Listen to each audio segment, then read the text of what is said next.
Из-за блокировки платформы полная серия доступна по ссылке в первом комментарии. Mais il ne voulait pas se plaindre parce qu'il voulait se lier d'amitié avec sa grand-mère autant que possible.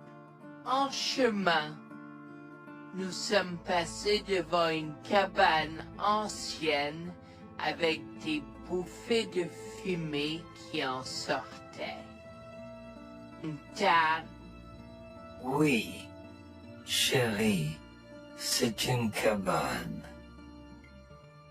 Les gars, est-il acceptable que nous nous arrêtions et nous reposions pendant un moment? Peut-être que les gens de la cabane seraient prêts à nous héberger pendant un moment. Nous sommes au Canada après tout. Vous les Canadiens êtes chauds. Ce n'est pas drôle et c'est en fait un peu dérogatoire de suggérer que tous nous sommes gentils. Ah, je suis désolée. Je plaisantais. Je ne réalisais pas que c'était de mauvais goût. Eh bien, cela semble être le cas. Vous ne savez pas beaucoup de choses qui ne sont pas de mauvais goût. Comment grossier. Nous avons continué sur le chemin, nous fatiguant de plus en plus à chaque minute. J'ai porté Freddy et son poids supplémentaire n'a pas aidé à mon état de veille. Au loin, je pouvais voir Lucien et Rebecca se déplacer rapidement. J'ai appelé pour qu'ils ralentissent. Oh, allez, vous les tortues. J'ai 65 ans et je suis meilleure que vous deux. Dépêchez-vous. Comme je l'ai mentionné précédemment, nous rions pas souvent. Dépêche-toi, tu vas rater la meilleure partie. Quoi, je ne t'entends pas? S'il te plaît, ralentis. À ce stade, Jack et Rebecca semblaient avoir disparu. La neige s'aggravait et il semblait que la tempête de neige annoncée allait nous frapper. Tout autour de nous n'était que blanc. Freddy a commencé à pleurer et je m'inquiétais de plus en plus. Le vent froid hurlait à travers la forêt apparemment vide, soufflant de la neige dans mes yeux et me piquant la peau. Je tenais mon fils étroitement contre ma poitrine, essayant de le protéger du froid mordant. Alors que nous nous frayions un chemin à travers la neige, jusqu'aux genoux, à la recherche de tout signe d'aide, des heures s'étaient écoulées depuis que Jack et Rebecca nous avaient laissés abandonnés au milieu de nulle part, à des milles de la ville ou du prochain abri.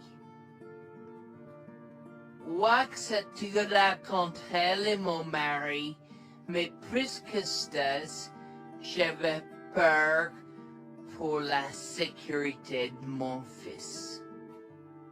Maman, il fait si froid. Je veux rentrer à la maison. Je sais, mon bébé. Je suis désolée pour tout ça.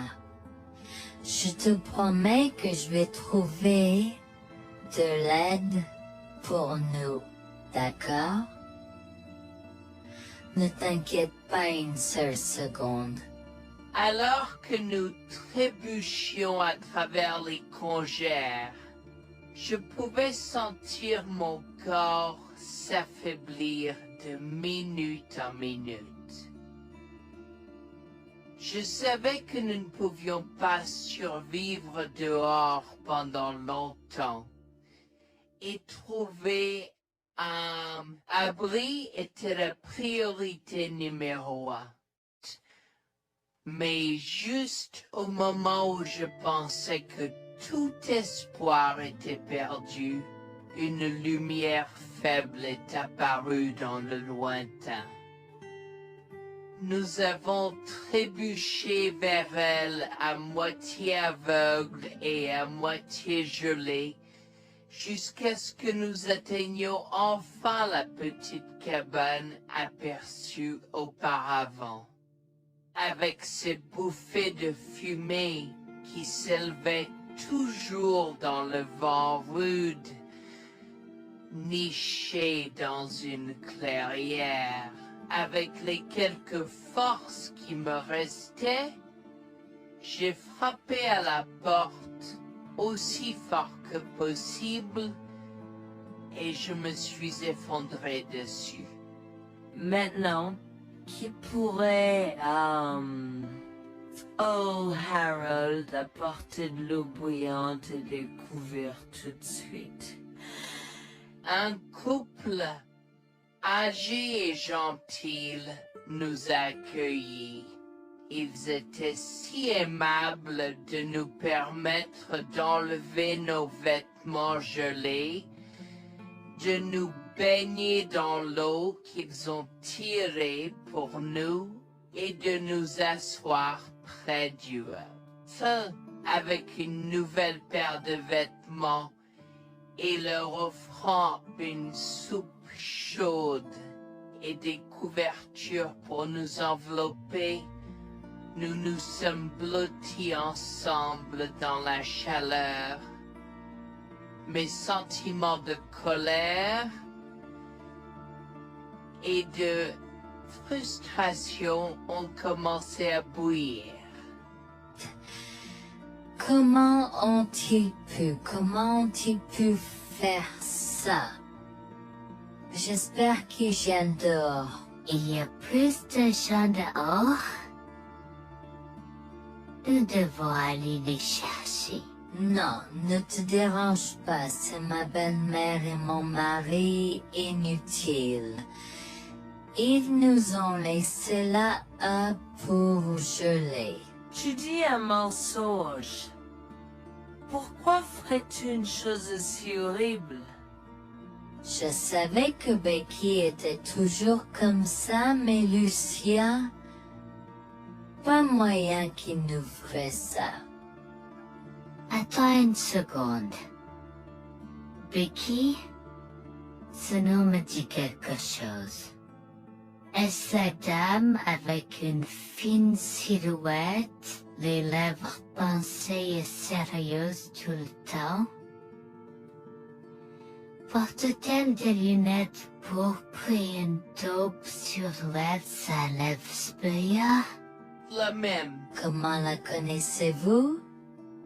Elle a l'habitude de parcourir ces régions, mais c'est bizarre de faire une telle chose pendant cette période où les tempêtes de neige sont abondantes.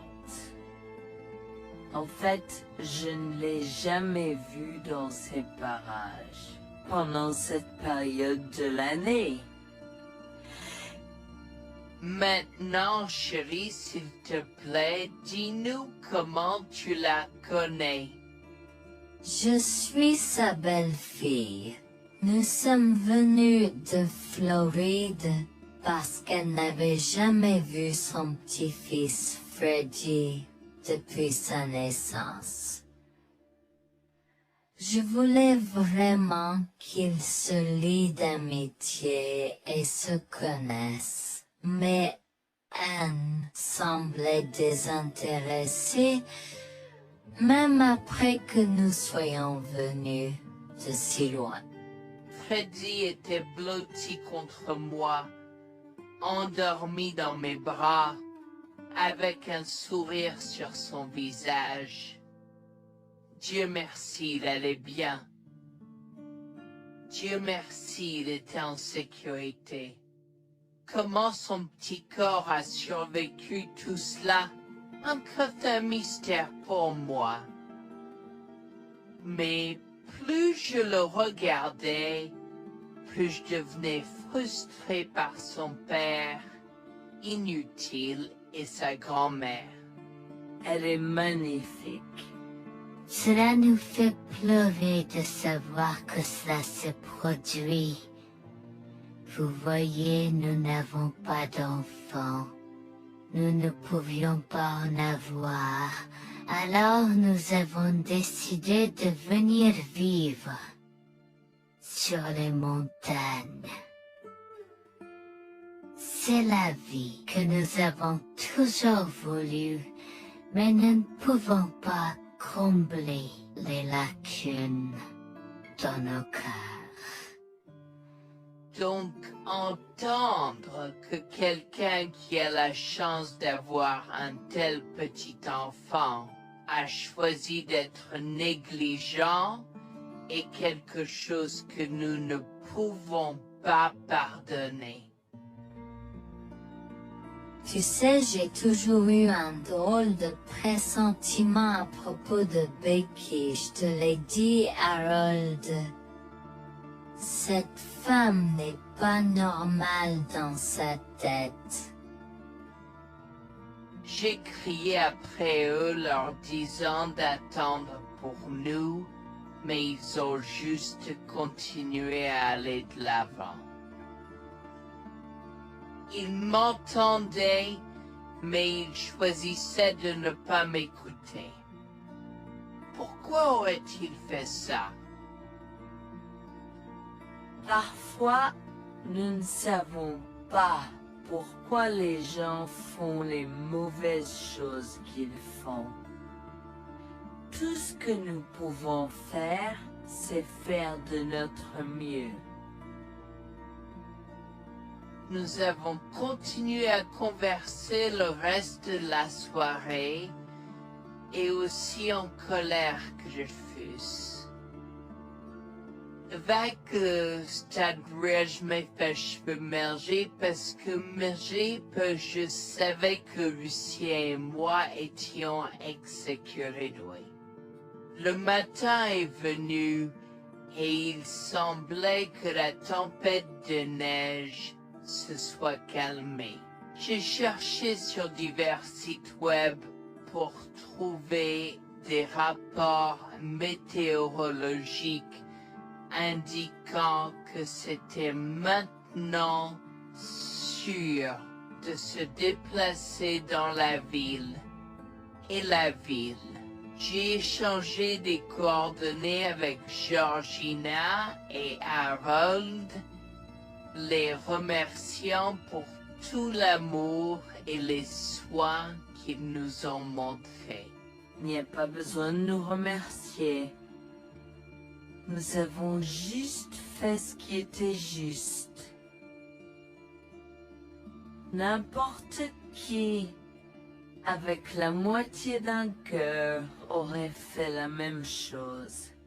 S'il vous plaît, laissez-moi vous accompagner chez vous. Harold et Georgina nous ont accompagnés à la résidence et, oh mon Dieu, nous avons trouvé Lucien et Rebecca assis confortablement sur le porche avant, comme si Freddy et moi étions sur le point de mourir la veille. Je suis sorti de la voiture et j'ai commencé à perdre les pédales.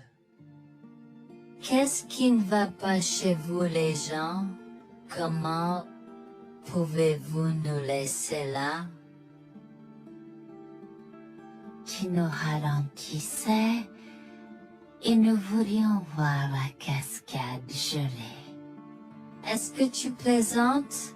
Freddy aurait pu mourir la nuit dernière. Tu t'en fous, vous, Lucien?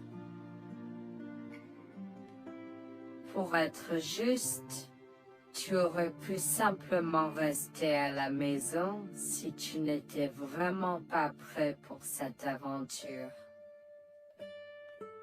Je jure devant Dieu, à ce moment-là, ma vision est devenue rouge.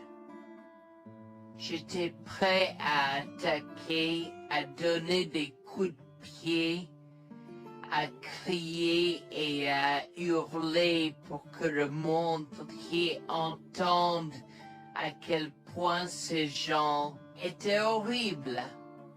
Non seulement ils nous ont laissés là, mais ils semblaient ne pas se soucier de ce qu'ils avaient fait. C'était presque comme s'ils essayaient de nous tuer.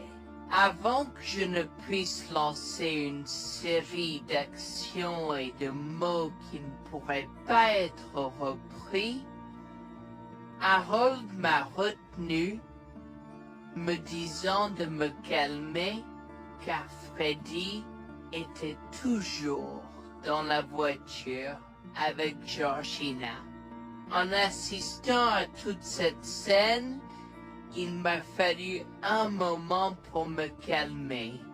Mais même si j'avais calmé, j'étais toujours agressif et argumentatif. Vous nous avez laissés là. Nous aurions pu mourir, Lucien. Tu t'en fous de ça? Tu t'en fous que ta mère ait essayé de nous tuer? Ne sois pas dramatique, Noémie. Elle n'essayait pas de faire ça. Regarde, la raison pour laquelle nous ne sommes pas revenus te chercher est parce que nous savions que tu trouverais de l'aide et un abri. Je veux dire, tu as toi-même indiqué cette cabane, n'est-ce pas? Il semble que tu aies obtenu l'aide dont tu avais besoin. Pas grâce à toi ou à ta mère. Je n'arrive pas à croire ce que j'entends ce moment. Assez, tout le monde. Ne me donne pas mal à la tête. Comment peux-tu être si froid et sans cœur envers ta femme? J'ai la moitié d'une idée de venir te frapper. Essaie, vieil homme. Je te mets au défi. Écoute, Noémie. Je suis désolée que tu n'aies pas pu gérer un peu le mauvais temps, mais je jure qu'il n'y avait aucune mauvaise intention de ma part. Écoute, Noémie, je suis désolée que tu n'aies pas pu gérer un peu le mauvais temps, mais je jure qu'il n'y avait aucune mauvaise intention de ma part. Oh oui. Pourquoi diable irais-tu faire de la randonnée à cette période de l'année? Nous ne te voyons jamais pendant cette période, alors quoi maintenant? Pourquoi maintenant quand tu as un enfant qui ne voulait que se connecter avec toi? Quelqu'un pourrait argumenter que ce niveau de négligence grossière était intentionnel, Becky. Tu es une personne malade et pathétique. Cela a semblé faire fondre l'extérieur froid et dur de Becky, qui avait l'air douloureuse, du moins pendant un instant, avant de revenir à son extérieur de méchante sorcière de l'Ouest. Je ne sais pas ce que tu essaies d'insinuer, mais si tu cherches une bataille, je peux t'assurer que tu la perdras. Tu oublies que je suis une femme riche. J'ai accès au meilleur. Voyons comment ton petit argument va se passer en cours, vieil homme. Vous parlez avec votre malade, je souhaite que vous restiez fier. Tu sais quoi, Noémie? Je m'en fiche maintenant. Je n'ai plus besoin de faire semblant devant toi et tout le monde. Alors, laisse-moi te dire les choses clairement pour que tout le monde puisse entendre. Je m'en fiche de toi et de ce bébé. Honnêtement, je souhaite que vous soyez tous les deux morts hier. Au moins, vous auriez arrêté de me déranger avec vos tentatives pour rencontrer ce bébé. Est-ce que je parais en avoir quelque chose à faire? J'ai fait mon geste vers elle comme si mon corps avait une volonté propre. Je me suis approché d'elle et l'ai giflée. J'ai continué à la gifler et à donner des coups de pied aussi fort que possible jusqu'à ce que Jack et Harold me déchirent. Tu m'as stoppé. Comment osais-je? Comment osez-vous vous asseoir là et défendre cette sorcière? Elle l'avait mérité. Toi, je vais te poursuivre en justice. Comment oses-tu me mettre les mains dessus? Elle ne voulait évidemment pas cela. Regardez, il semble que les tensions soient élevées en ce moment. Pourquoi ne pas tous prendre une grande respiration? Entrons et réglons cela. Vous êtes un homme faible et pathétique, et j'espère que vous passerez le reste de votre vie à expier ce que vous avez fait à votre fils.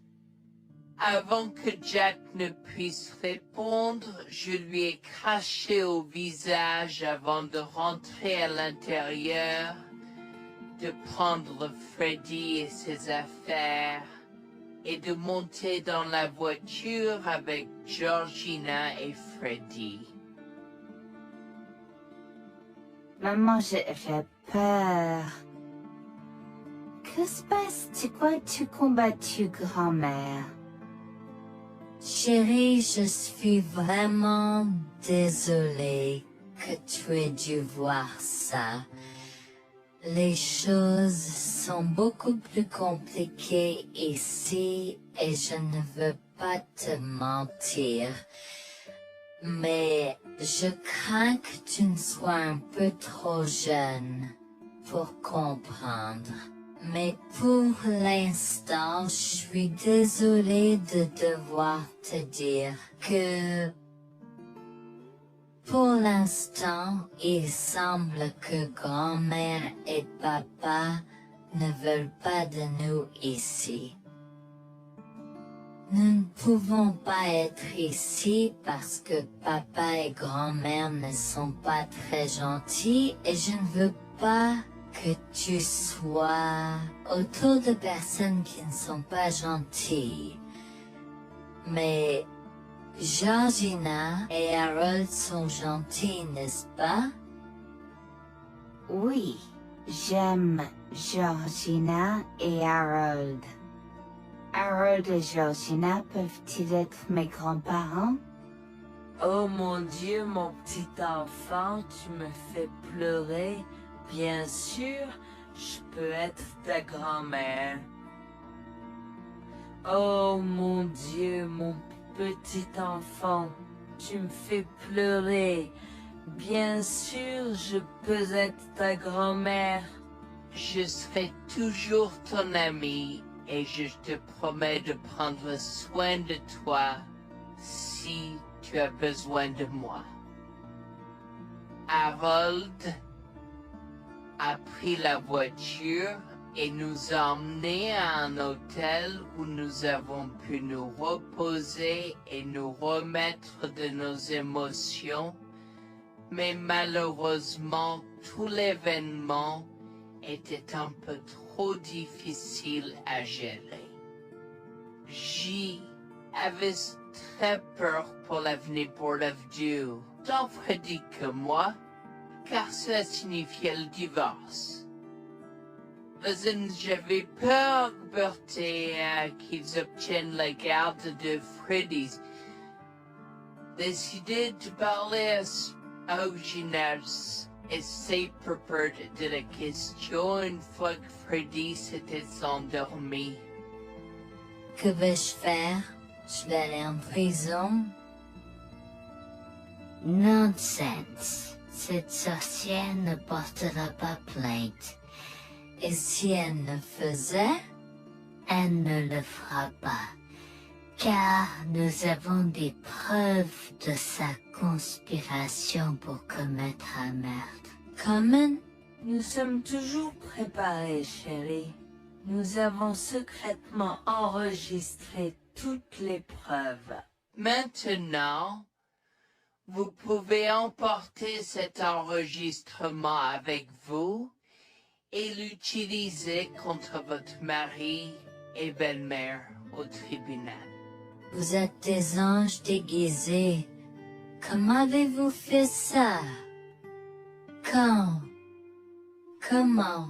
Chut, mon enfant, ne t'inquiète pas de tout ça. Écoute simplement l'enregistrement audio. Nous avons écouté et effectivement toutes les preuves avaient été enregistrées, y compris la partie où j'ai attaqué physiquement sa mère.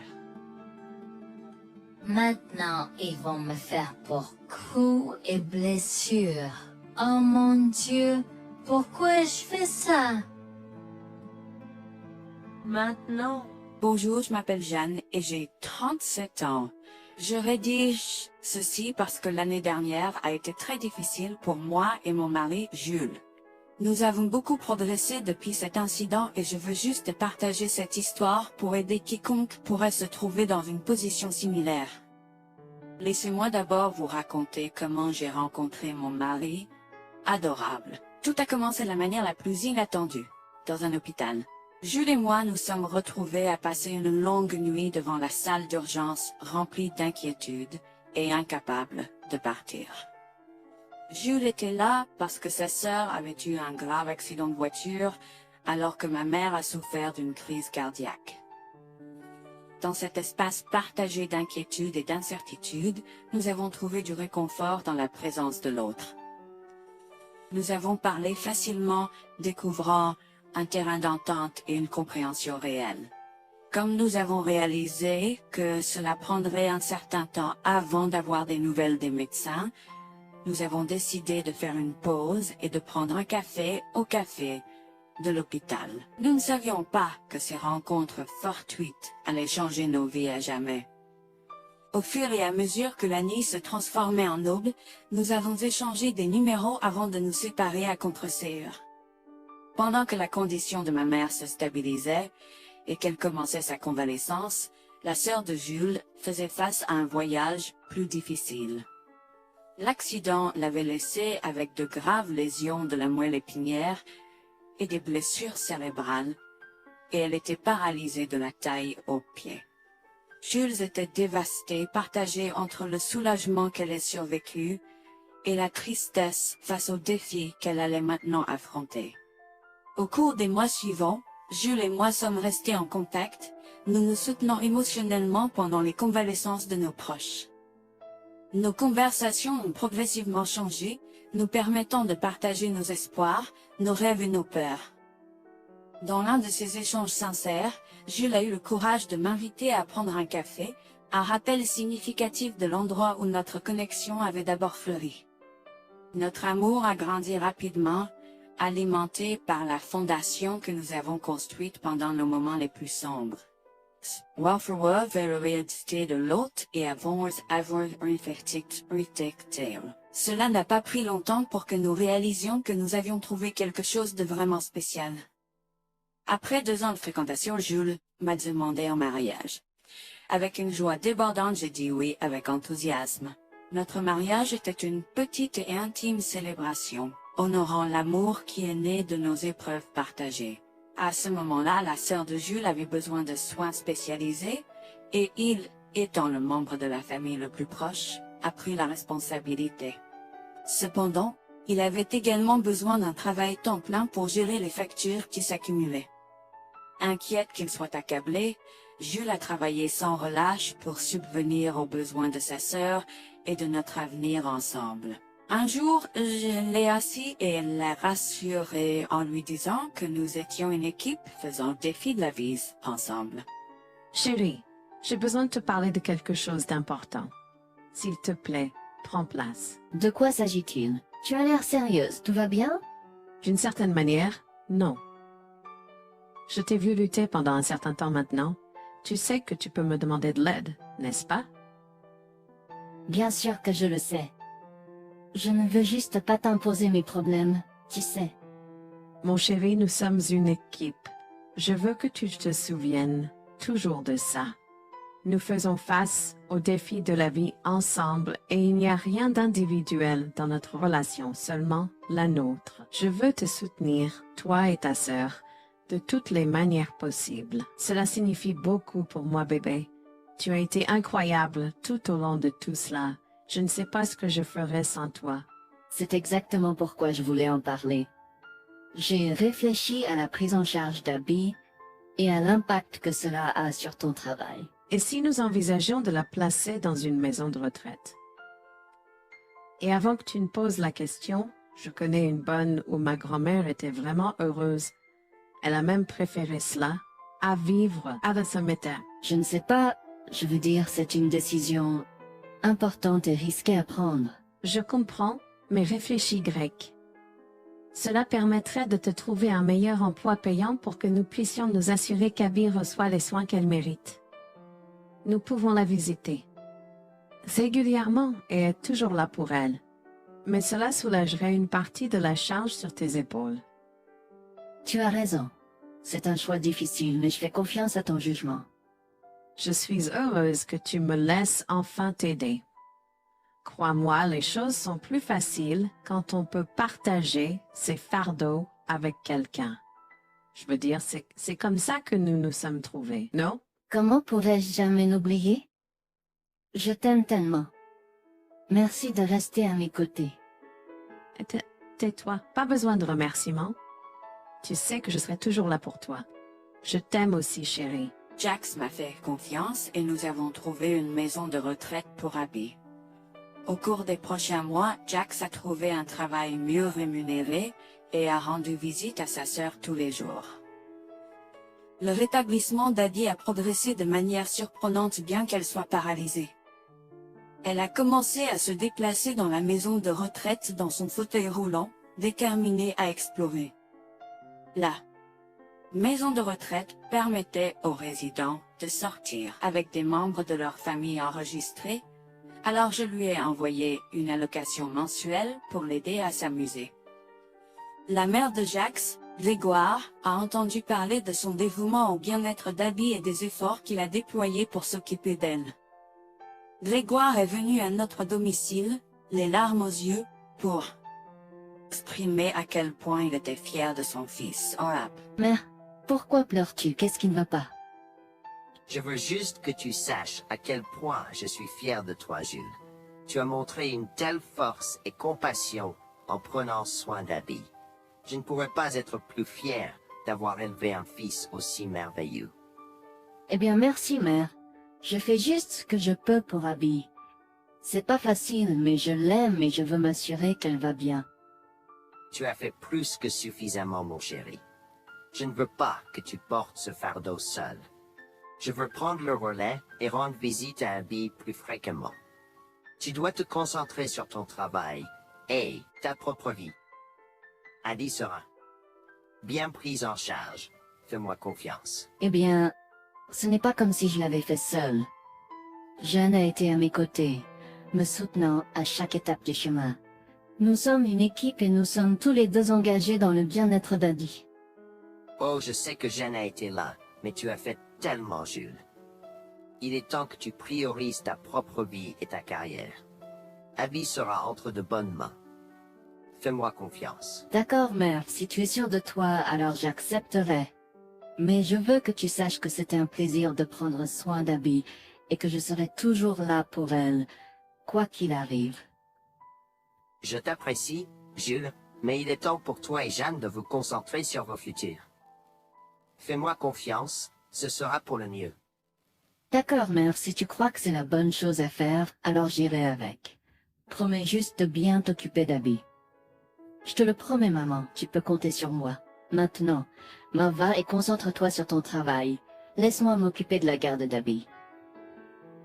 J'ai trouvé l'intérêt subi de Grégoire pour Abby un peu étrange, mais je me suis tue car je savais que ce moment était important pour Jules. L'année suivante, Jules s'est concentré sur son travail et obtenu une augmentation. J'ai également obtenu une augmentation, ce qui nous a permis d'augmenter l'allocation mensuelle de base d'Abby. Grégoire a tenu sa promesse, mais il y avait un piège. Il a toujours insisté pour que nous restions occupés par le travail et nous a rappelé à quel point Abby était heureuse avec plus d'argent. Il nous a grondé si nous voulions la visiter et a prétendu qu'il savait ce qui était le mieux pour elle. Grégoire nous a fait appeler avant de rendre visite à Abby, donc il a contrôlé notre accès à elle. En conséquence, nous l'avons vue de moins en moins, mais nous avons continué à lui envoyer l'allocation chaque mois. Je me sentais mal à l'aise par la situation. L'attitude possessive et le comportement contrôlant soudain de Grégoire m'inquiétaient. Il semblait toujours avoir des excuses lorsque Jules avait besoin d'aide avec Abby dans le passé. Cependant, je n'ai rien dit car je savais à quel point Abby était importante pour Jules. Malgré les défis, Jules et moi sommes restés engagés à soutenir Abby. Nous avons tenu notre promesse de fournir une assistance financière, même si nous ne pouvions pas être avec elle autant. Nous avons cru qu'Abby méritait les meilleurs soins. Même si nous ne pouvions pas être avec elle autant, nous avons cru qu'Abby méritait les meilleurs soins et le bonheur, et nous voulions qu'elle ait les moyens de profiter de la vie à fond. Un jour, Jules était un peu trop submergé par le manque d'Abby. Nous nous étions tous les deux beaucoup impliqués dans le travail et n'avions pas eu le temps de lui rendre visite. Nous avons décidé de lui rendre visite sur un coup de tête. Nous ne l'avons pas dit à Grégoire car nous ne voulions pas entendre ses remontrances ou ses réprimandes. Avant d'arriver à la maison de retraite, Jules et moi nous sommes arrêtés au supermarché pour acheter à Abby toutes ses collations préférées. Nous étions tous les deux très excités de la voir et de passer du temps de qualité avec elle. J'ai même apporté ma Nintendo Switch pour qu'elle puisse y jouer. Nous sommes entrés et avons immédiatement commencé à chercher Abby, mais nous ne pouvions pas la voir nulle part. Je pensais qu'elle était probablement partie pour un rendez-vous chez le médecin ou qu'elle était probablement dans le jardin. Nous avons trouvé l'infirmière d'Abby, Mme Smith. Elle nous a regardés avec confusion. « Excusez-moi, pourriez-vous nous dire où est Abby? Nous la cherchons. » Charlie, ne savez-vous pas ce qui s'est passé? Non, nous n'en savons rien. S'il vous plaît, dites-le nous. Que s'est-il passé? Est-ce que Abby va bien? J'ai essayé de contacter Grégoire car il a insisté pour être le point de contact pour toutes les informations concernant Abby, mais il n'a jamais répondu à mes appels. S'il vous plaît, dites-nous simplement ce qui s'est passé. Est-ce que Abby va bien? Je suis vraiment désolée de vous apprendre cette nouvelle. Alors que nous administrions un nouveau médicament à Abby, son corps a eu une réaction sévère. Elle est tombée en état de choc, malgré nos efforts inédits. Quoi? Quand cela s'est-il produit? Sladkansker s'est produit il y a 2 mois. 2 mois? Comment cela est-il possible? Pourquoi n'avons-nous pas été informés? Je m'excuse pour cette omission. Nous essayons de joindre Grégoire comme il l'avait demandé, mais il semble qu'il n'a jamais reçu nos appels. C'est incroyable. Nous aurions dû être au courant, nous aurions dû appeler Abby. Merci de nous l'avoir dit, Manager Smith. Nous aurons besoin de temps pour traiter cela. Pouvez-vous nous laisser un peu d'intimité? Bien sûr, prenez tout le temps dont vous avez besoin. Je serai là si vous avez des questions ou si vous avez besoin d'aide. Je suis vraiment désolée pour votre perte. Je pouvais sentir le monde de Jules s'effondrer et le mien aussi. Bien que Abby ne soit pas ma propre sœur, je la traitais comme telle. Je m'efforçais de la connaître. Au fil du temps, je suis absolument tombée amoureuse d'elle. Nous étions comme des sœurs. Abby a été si pleine de vie malgré sa situation. Jules était un désordre de larmes, pendant que je ne pouvais tout simplement pas me résoudre à pleurer. Je me sentais tellement engourdie. Je ne pouvais pas croire que Abby était partie. Je me sentais tellement coupable qu'elle ait souffert toute seule. Je me sentais tellement coupable de ne jamais avoir pris le temps de la rencontrer. Serait-ce différent si je l'avais visitée?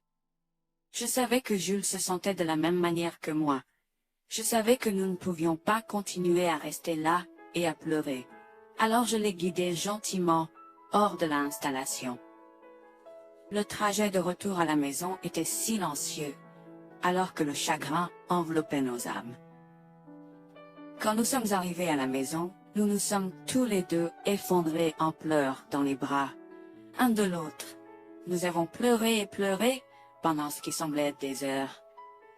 Jules était furieux que nous n'ayons même pas pu dire au revoir à Abby. Je me sentais de la même façon. De plus, j'étais triste que Abby n'ait probablement jamais eu de funérailles non plus.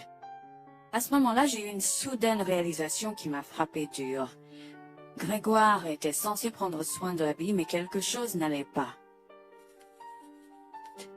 J'ai demandé à Jules s'il avait entendu quoi que ce soit de sa mère, mais il n'avait rien entendu.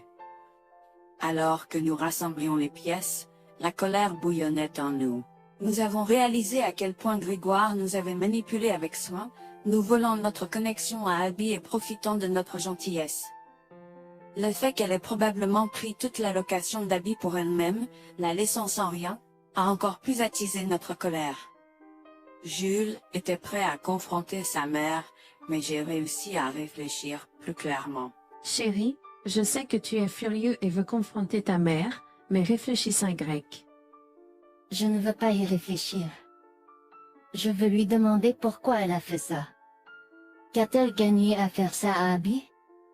Moi aussi, je veux savoir la même chose, mais tu sais qu'elle niera tout ce que nous disons ou trouvera un moyen de nous blâmer pour tout. Regarde, le jour où nous donnons habituellement l'allocation d'Abby approche bientôt. Que se passera-t-il si Grégoire se présente à notre porte en réclamant l'argent? Tu penses qu'elle oserait se montrer ici après tout ce qu'elle a fait? C'est possible, chérie. Si elle le fait, ce sera son aveu involontaire envers nous. Nous pourrons l'utiliser comme preuve. Oui, et puis, nous pourrons exposer ses méfaits maléfiques à tous. Exposer sa méchanceté devant tout le monde peut ne pas être la meilleure chose à faire pour l'instant. Réunissons des preuves et engageons une action en justice à la place. D'accord, tu as raison. Nous devons aborder cela de manière stratégique. Nous allons suivre ton plan et rassembler les preuves dont nous avons besoin. Il est temps que Grégoire fasse face aux conséquences de ses actes. Nous avons tous deux pris une semaine de congé. En retournant dans la maison de retraite, nous avons recueilli le certificat de décès d'Abby comme preuve. Nous avons également consulté un avocat pour porter plainte contre Grégoire pour avoir volé une personne handicapée. comme je l'avais prévu, Grégoire est venu frapper à notre porte en réclamant l'allocation de sa fille. Où est l'allocation d'Abby? J'attends. Pourquoi devrions-nous envoyer l'argent d'Abby à toi, mère? Qu'as-tu fait pour elle? Qu'est-ce que j'ai fait? Tu veux dire ce que je n'ai pas fait pour cet enfant insolent? Attends une minute, Grégoire. Comment as-tu exactement pris soin d'Abby? Je lui achète toute la nourriture qu'elle veut, et je réponds à tous ses caprices. Je m'assure même qu'elle prend ses médicaments quand je la visite. C'est génial. Quand as-tu vu Abby pour la dernière fois? Je l'ai visitée hier. Je suis seulement ici parce qu'elle s'inquiète que tu ne lui aies pas envoyé son allocation. Comment oses-tu mentir à mon visage? Je ne mens pas. Qu'est-ce que tu veux dire? Comment oses-tu m'accuser de mentir? Tu es aussi ingrat qu'Abby. Sans hésiter, je tends à Grégoire le certificat de décès d'Abby, ma dégoût visible dans mes yeux, alors qu'elle le regarde avec stupeur. Grégoire a vacillé, tentant de s'excuser. Quoi? Non, ce n'est pas vrai. Ma petite fille. Je suis désolé, Jules. Je suis désolé. Enregistre tes excuses, mère. Tu n'as fait que l'insulter depuis que tu es